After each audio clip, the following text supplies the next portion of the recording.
What's up guys, Well Customs here, and today we're going to take a look at the new Panasonic Lumix GX8. Now this is a really fun camera. I'm actually really happy to finally have it in hand. So in this video we're going to do a nice overview about the camera itself, how it handles, how it feels. We're going to do some size comparisons, also image quality, video quality, and this is basically how it feels and how I like it basically. There are some things I don't like about it also, so we'll get into that later. But overall that's how the video is going to go. And that's about it guys, so let's start the video. Alright, so straight off the bat, as you can see, I do have a Olympus lens on this camera. When it comes to micro four thirds, I only have Olympus bodies, Olympus lenses, so buying this camera actually worked out for me because normally when it comes to Panasonic, most of their lenses and cameras, they rely on the IS being inside the lens. But for this one, the GX8 and the GX7 from before that, they actually have IS inside of the camera, which is nice. Not as good as a 5-axis IS inside the Olympus OMDs, but it still is pretty good. You know, sometimes coming off that, you might get a little spoiled. Honestly, it's pretty good. I had no problems with it, especially when you shoot in broad daylight. Really, there's no problems. So from what I had in my own experience, I didn't have any problems with that. And it also works out a lot because I love this body, man. This body is really good. Magnesium alloy body, water sealed as well. With this setup, most of my lenses are water sealed as well, so it's a good combination together that I don't have to worry about rain or stuff like that. I have not tried this getting wet yet, but I'm pretty sure it's still pretty good anyway. But yeah, like I said, the body is really nice. I love the rangefinder look. Don't let this tape fool you. You know, I put it there because I don't really want people to know what kind of camera I have. But also it adds some like mystery to it too, so I think that looks pretty nice with the piece of tape right there. But other than that, this body is pretty big. You know, it's a big size body. I was actually going to get the GX7 a couple months ago, but I waited to get this one instead. I'm really happy I waited because this body just feels like, you know, a nice brick. So right now I'm actually going to do some size comparisons so you can see the difference between these bodies. Now before we start the size comparisons, I want to show off my lens selection for 1 second. This is the 12-40 right here, f2.8 from Olympus. I love this lens. This is my go-to lens for a lot of things. But sometimes when it does come to walking around, you know, this is a heavy lens. It does balance out okay, but it still is a pretty heavy lens. So what I actually like to use is this one, is the 12-50 lens from Olympus. This is their kit lens kind of that came with the OMD. It's not that bad honestly. It's especially like I said in broad daylight of a lot of sunlight, you really won't have a problem with it. And I think it honestly looks pretty cool with this camera right here. So let's get this on. Check that out. That definitely looks like a old school looking rangefinder right there. So I like how that looks. It's a lot lighter to carry around as well. You know, like I said, the optics on this isn't as good as this one, but it's, you know, it's definitely passable. And with the macro feature on this, when you're walking around, it's always fun to have. Let's take this off and get to size comparisons.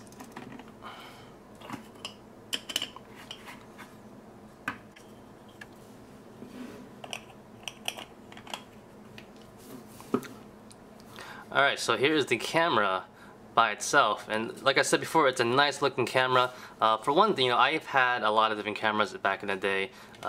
Olympus, Fuji, Canon. I still have Canon actually. But you know, this actually feels pretty nice. It kind of reminds me of the Fuji cameras, especially the back over here. It might be the leather, you know, the fake leather over here, and the button layout, how it feels. It kind of feels like a X20 or a XE2 camera. You know, it definitely has that kind of feel. So that's kind of interesting. Actually, the XE2 was one of the cameras I always wanted to get from Fuji, but you know, the lens selection wasn't the best, so I didn't get it. But now this came out, I could forget about Fuji honestly. Alright, so first off, side by side, we have the GX8 with the EPL1 right here. Now the EPL1 pen camera is one of my favorite because it's one of the originals. You know, the EP1 obviously is the original one, but this is not a bad camera as well. Nowadays, you could pretty much see the new pen cameras. They make them smaller, make them thinner. I like this one because this is one of the early ones, and it's built a lot better in my opinion. I'm not really sure what it's made out of, but I almost have dropped this dozens of times by accidentally. Still works fine though. So I like to use this as a benchmark to compare newer cameras with, and you can pretty much tell the difference in size from this because the new pen cameras are a little bit smaller, so As you can see, the new GX8 is pretty big compared to this one. Alright, so next right here we have the original OMD EM5 right here. One of my favorite cameras I ever had my whole life. Until now though. Just kidding. But, you know, I know there's a Mark II out. I know also they had the EM1, the EM10. I still like this camera because, you know, it's still pretty good for what it is. It shoots great photos, great video, but it might get replaced by this one, it looks like, so we'll see. But other than that, you know, most of the OMDs, they're about the same size. The EM1 is a little bit chunkier, but height-wise, it's about the same, and the length is about the same. And of course, the 10 is a little bit smaller, so, you know, if you need a nice size comparison, this is a pretty good one. Obviously, right here, we have the grip on, so this looks a lot bigger, but we're going to take the grip off right now. Alright, so here is the Olympus without the grip on, and there is a big difference in size now. It might not look that much on screen right now, but especially in person, you see the difference, especially when you hold it. You know, when you hold these little small cameras, you get your fingers on there, ready to go. You're really holding it like this with a thumb right there as well. Your pinky's actually supporting on the bottom. You have a huge gap right here. You know, this isn't that comfortable in the long run. That's why I always have a grip on it. So I have the extra grip right there to hold it. It makes it a lot different and a lot better. But with this GX8 now, it's a bigger camera. It's a lot thicker as well. It has a little bit of a grip right here. Not the biggest, but it's definitely noticeable.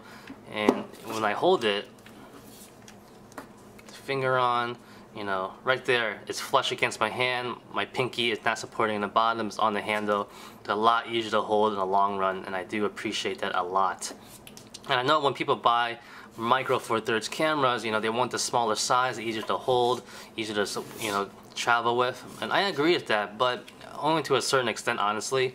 I still want a camera that's really built nicely, has a good handle and a grip that I'm not gonna really cramp up my fingers with.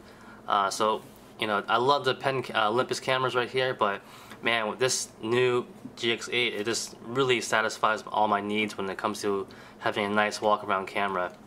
And I honestly don't like my cameras too small, but this, of course, with the design being like a rangefinder camera, really does support the design and feel of this camera. So I think they did a really good job on that. And speaking about cameras that look like rangefinders, you know, they had a Fuji X-E2, which I love how that looks, very similar to this. Also, there is a Fuji X100 that looks great, the T and S versions. You know, those are great looking cameras, pretty decent sized cameras. Believe it or not, the GX8 is actually bigger than those. I saw the comparison on comparecamera-sizes.com, I believe, and I was surprised that I didn't even realize that this is actually bigger than those, and I always thought those are pretty decent sized cameras for being mirrorless, that is. So, you know, that's something else you want to think about when you're comparing how big this is. Hey, what's up guys? This is just a video edit. I forgot to add some stuff in throughout the rest of the video, so you might see me popping in and out throughout the rest of the video. Don't mind me. But as for size comparison, I want to do the GX8 versus a Canon DSLR, so you can see the size right there overall with a decent sized DSLR. Not the entry level, but you know, a nice consumer mid-range size one. And this is the Canon 70D. It looks pretty good. You know, this is, you can see like right here, they pretty much match up over here, except for the top over here. But overall, you can see the size of this compared to a pretty decent sized DSLR.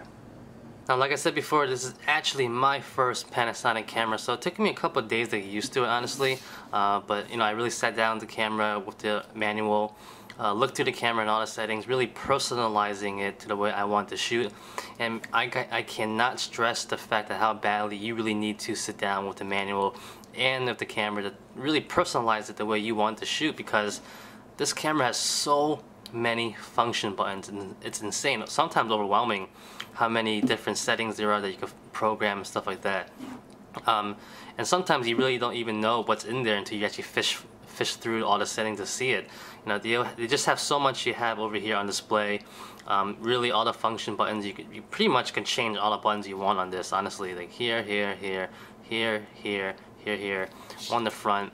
There's a lot. So, you know, sometimes you're not gonna find things that you think are just so straightforward. Like for instance, when I have my Olympus cameras, you know, if I want to take a picture and I want to take a picture not in the center, on the corner over here, I would just simply press this button right here, move it, bam, you know, simple as that.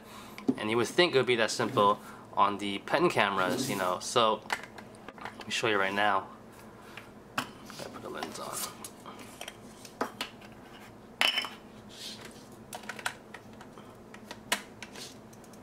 So when I have the lens on and I take a picture and I'm doing the same exact setup, you know, you would think, well, at least I thought, you would press right here because it looks about the same. It looks like an AF point right there. So you press that, you get this, you get AF mode, which is not bad, but it's not what I'm looking for. You know, you would think, okay, I want to do one area and I move it around. But how do I move around the AF point? You know, before I had this on, it was just a regular setup like that, and I'm just trying to move this damn thing right here, and I can't do it. You know, you could press around, and that's how you can move it around from there, but I don't want to press the screen every single time I want to move it around. So, after fooling around the camera, you know, doing all my displays, my initial setup is like this. It's more like a DSLR that way, and I look at everything over here. I use the viewfinder to look through the camera, you know, take my picture. But right here in the corner over here, you have function settings, and look at all that. It's basically 13 function buttons and 13 settings. You could really change everything, and that's a lot of different things. Honestly, I don't even know if I have, you know, I only have 13 things I really use. You know, there's maybe about 5 to 7, but there's a lot of other, you know, things I just make up, I just throw in there because I gotta put something in there. So from there, I finally found it, and I set it to the point where up here is how I change, and I move it around like that. You know, quick access like that. And over here, this button is for silent mode. You know, you go through the camera, you see all the settings, you gotta fix it the way you wanted to fix it, honestly. But like I said before, it's a lot of function buttons. Sometimes there are too many buttons around. I find myself actually pressing a button by accidentally, you know, because it's not that big of a layout right here, and your hand, you know, your thumb is across it, at least 2 buttons right here, almost 3. So sometimes it could get in the way that I by accidentally press a button, and even over here I might press this one over here. So yeah, I don't know how you would really fix that, because if you have big hands, you know, you're covering this whole part right here. So maybe if you get a bigger grip and, you know, a third-party grip that comes out, it might help a little bit, but for now, that's how it is. Alright, now that since we have the camera still on the back, let's talk about the LCD screen and also the viewfinder. This viewfinder is really nice. It's a lot bigger compared to the one on GX7. It's so clear also. Honestly, I think it's clearer than the one on the OMD. Like I said, I don't have the newer OMDs, but it's definitely better, in my opinion at least. It's about 2.36 million dots. Very nice, very clear, very sharp, and there's no lag when you're moving around, stuff like that. The LCD screen though, I do wish it was a little bit better. It's about 1.04 million dots. It kind of sucks because my only gripe about it is that I'm taking a picture through the viewfinder and it's really sharp, really nice looking. You get a little bit of a preview as you take the shot, and then when you go to the back of the screen and, you know, press preview and look at it, it's not as sharp as you think it would be compared to when you saw it a couple seconds ago. So it kind of bothers me sometimes. Like in the beginning I was like, what, you know, is this picture clear? It's a sharp, I thought it would have been sharper. You know, compared to the viewfinder and the LCD screen, there's a little bit of degrade of quality. You know, it's still 1.04 million dots. It's still a nice LCD screen, but the fact is that you're looking at it really sharp in here, and you look at it later over here, you know, you just kind of second guess yourself saying, do I need to take the shot again? Maybe it didn't come out as good as I thought it would. But you just had to kind of trust that it was okay, because when you look at it on your computer, it looks fine. But so it just takes me a little bit to get used to, because you're looking at it really nice and clear in the viewfinder, and you look at the LCD screen, which is about half the resolution, a little bit more or less than half. You know, it gets degraded a little bit, but you'll get used to it. And the last thing I want to discuss about the viewfinder and LCD screen, the viewfinder tilts up, which is great for macro shots, different angles, which is also nice to have. And the fact that it's so much wider and bigger and easier to look through, it's really good. You know, panning is awesome, the quality is great. No complaints at all with the viewfinder. The LCD screen, which is nice as well. I like the fact that it comes out, tilts, swivels, which is great for shooting, for instance. Also the touchscreen, which is nice, so you could easily get into focus. I know a lot of people probably don't care about that or think it's gimmicky, but you know what, it definitely works, especially when you're shooting in video. It comes in handy a lot. It's a feature that all cameras have now, at least, not all of them, but consumer cameras, and yeah, it works, so it's always nice to have, no matter what. Alright, so this is going to be a nice big update for this whole section I just talked about in the video. I'm going to go back to the fact that I talked about how I might press different buttons by accidentally when I have it like that. That might change my settings, and also I'm going back to the part where I talk about how I praise the LCD screen, how nice it is to have a touchscreen, basically. So basically, I made this whole video about a week ago, give or take, and I have not updated or edited yet for posting online. In that time, I've been using the camera every single day, finding out new things about it and stuff that I actually don't like about it. One of them being the touchscreen. So if you guys, a couple sections back in my video, I talked about how the autofocus point, when I select it, you can't do that, so I had to set it myself. So basically what I do is I press this button, and when I have my eye against the viewfinder, get into focus. Again, when I have my eye against the viewfinder and I want to get to focus, I press this one, and then I move it around with my thumb on the D-pad because it's easy for me to do that, and obviously. So, of course, you could touch it, the LCD screen, if you want to, but if I have my eye up against this, I don't want to do that, honestly. So, it's something I never thought about or realized it. So what I would do is, I'm taking a picture, snap, I take the picture. Sometimes I don't shut my camera off. I might actually, put it back to my waist, and I might use it in like 5 or 10 seconds later, or I might just put it down. I leave it on, I put it down, and I don't realize it, but my thumbs are actually touching the LCD screen. And sometimes I might change the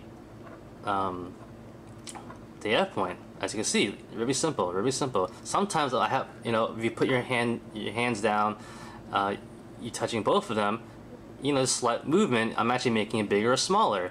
So there's sometimes I take a picture in the center, it's a normal size like this, bam, and I bring the camera down to my waist, and I hang out, talk to, until another picture might come up to take. And that time, I don't realize my thumbs are touching this. I'm actually doing something crazy like that. I bring my camera back up to take a picture. It's a huge giant box now. I'm like, what the heck? Sometimes I just might touch it in the corner, and then it's like all the way over here and not in the center, and smaller sometimes. It's a lot of different things have happened throughout, this past week, me using it, that I really got annoyed with. It happened once or twice in the beginning. I'm like, oh, whatever. I'll try not to do it. And then it almost happened almost every single day, where it got really annoying. So that's one thing I don't like about it.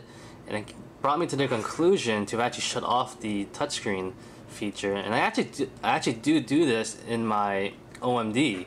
So I don't know why it did not occur to me to do this on this one for some reason. So basically what you do is you just turn it off. No more. And any settings I have to do, I just click it like this, like a DSLR. So that's how it is now. I do like the feature of having the touchscreen, but sadly it was annoying me too much of the side effects, and which I'm fine with now. It still is a great camera. Just no more touchscreen. If I do need it, you could set a autofocus, the function button to have it back on. If I'm gonna do video or something like that. But other than that, I have it off now. All right, now let's talk about some other features of this camera. As you see on top over here, right there, this is the on-off switch. You have the record button right here, function button. You have 2 dials over here, one for aperture, one basically for, I guess, ISO or exposure. It really depends on how you set it, really. Over here you have your settings, over here you have exposure over here, which I like a lot, the exposure right here. It's just nice to have. You have a hot shoe right here. You have no flash, unlike these GX7, there was a flash. This one has no flash. Over here you have your drive modes, your manual, your autofocus modes and everything like that. Live view button, function button. You can switch the live view function button if you want. Yeah, let's take a look at the side up here as well. Open that up. Over here you have an HDMI port, AV out, and also remote and mic input. So that's about it over there. Nothing on this side as well. The buttons on the back is pretty standard. Like I said, all of these are pretty much function buttons. You could actually change if you want to. And in the front as well, there is actually a function button over here, which is pretty nice too. And going back to the point that there is no flash on this camera, I picked up a really cheap flash by the company Bolt. The official model is the VS260. It's a cheap flash, about 50 bucks. It's small, it's nice. You know, I really just need to use it when I really need to use it. Not that much though. So I didn't really want to spend a lot of money on a flash for this camera because I know I'm not going to use it a lot. So it's basic. It just, you know, you just change the power settings in your camera for how powerful the flash is. Tilts up. You know, it's just a flash to have when you really need to use it, and it's good to have, I guess. So you just take this out. Want to see how it looks like on it.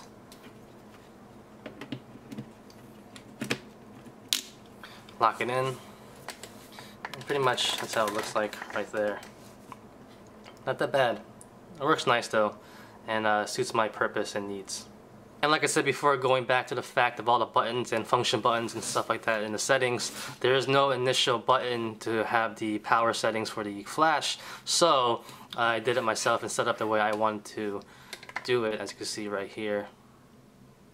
There you go. So number 4, which is right here, I did it for the flash. So I just show you how that looks like right now. And you just press this, and then right there, flash adjustment, the power. And that's pretty much it. And the last thing I want to bring up pertaining to the body itself is on the bottom over here, where the battery and the SD card are. As you can see right here, the battery and SD card is right there. And it doesn't get in the way of the tripod mount, which is nice because it's pretty far away, so you don't have to take this off just to open it up and get the SD card out, which is nice. What I do want to say is you should really invest in more batteries. I have an extra one right here, and you only get about like 300 shots or maybe a little bit more off this battery. But if you're going to be shooting in 4K video or HD, you know, 1080p, you're not going to get a lot of footage off this. So I really do suggest you get more batteries. It'll help you in the long run, because I found myself switching them in and out when I had this for a couple of days already. Now going to video mode and video quality. Now this camera does shoot 4K video, but to be completely honest, you know, I'm never going to use it. I probably won't.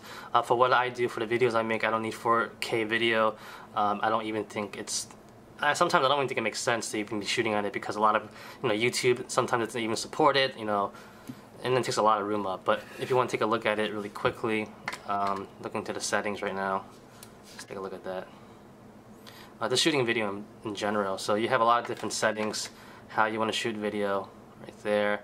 MPEG 4, as you see right there, you got 4K at 30 frames per second, 4K at 24 frames, and then you have HD at 60, 30, and then goes down from there.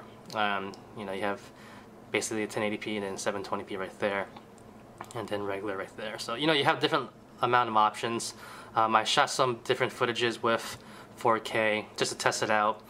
Like I said, you know, it's a little bit better, but honestly I don't see the use of it, because, you know, it just, a lot of room, a lot of people don't really need it, and you know, 1080p is more than enough for me. Quickly going to these shooting settings of this camera, you can shoot at 10 frames per second, which is nice. You also have the ability to shoot at 4K.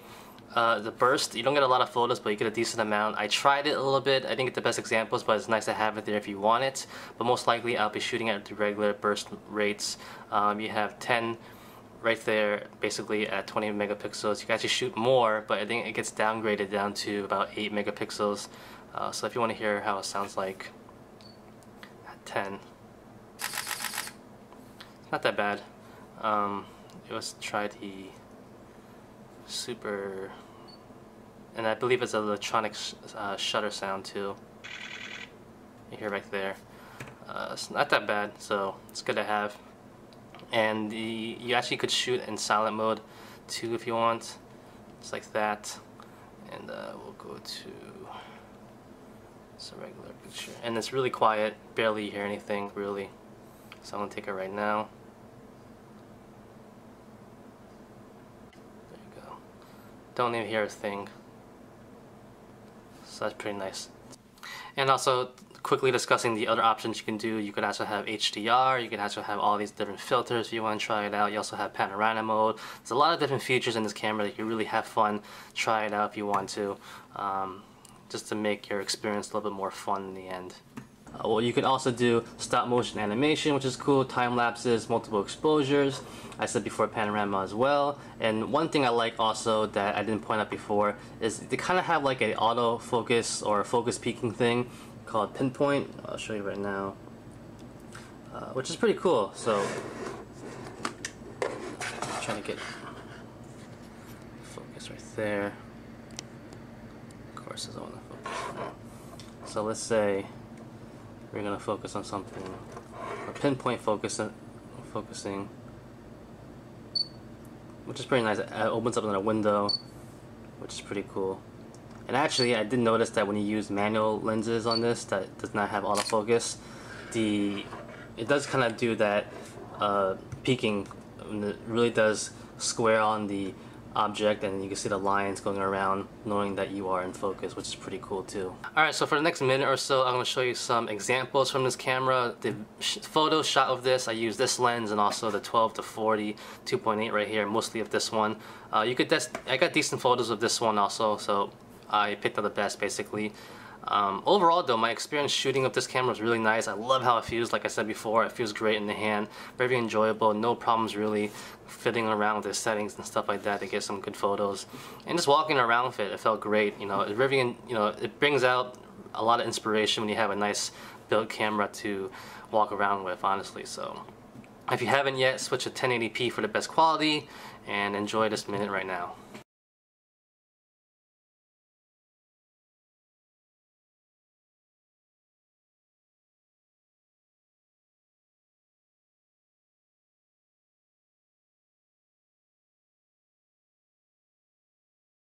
Alright guys, so that's about it. I hope you guys enjoyed the video. I try to give you the best consumer review of this camera because I'm not a professional. I'm just a consumer, regular consumer like most of you guys. You know, I'm just a nice hobbyist. I love taking photos and videos. If you guys can't tell by now, my whole channel is dedicated to taking still photos and taking video of action figures and reviewing them. So I've gone through a lot of different gear. You know, I mostly use DSLRs for shooting all my video and shooting all my still photos. But when it comes to walking around, I don't like carrying my DSLR. I like having a smaller camera like the Olympus OMD right there. And now I am enjoying the hell out of this camera. You know, I had it for a couple of days to almost a week now, and I just love carrying this. I love the look. I love the size. I love, you know, it's a nice rangefinder look right here. It feels like a Fuji camera. It just shoots really good overall. Like I said before though, there are some things I don't like about it. I do wish the LCD screen was a little bit better. I do also have that problem where I might touch some of the other buttons, the function buttons, by accidentally, and might switch the settings up on myself. But you know, it's easily fixable, or I try to avoid it sometimes, so it's not the biggest deal breaker right there.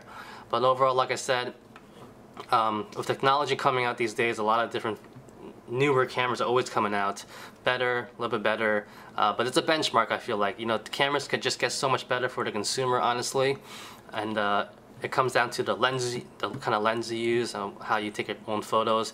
And what it really matters to me is the body. How does it feel? How does it look? How does it feel when I walk around a lot? What purpose do I use this for? And this honestly has become my #1 walk around camera for shooting street photography and just bringing it out to family events and stuff like that. And I really love how it looks, so I can't say that anymore.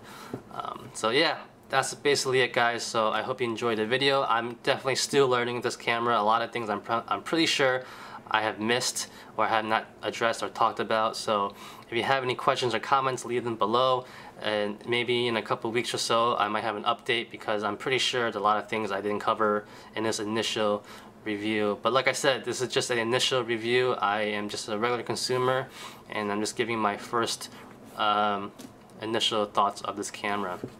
So that's basically it guys. Thanks for watching. Like always, comment, criticize, subscribe, do whatever you want to pay attention. Follow me on Facebook, Twitter, and Instagram. Go to wildlandcustoms.com. If you liked the video, get a thumbs up. Peace.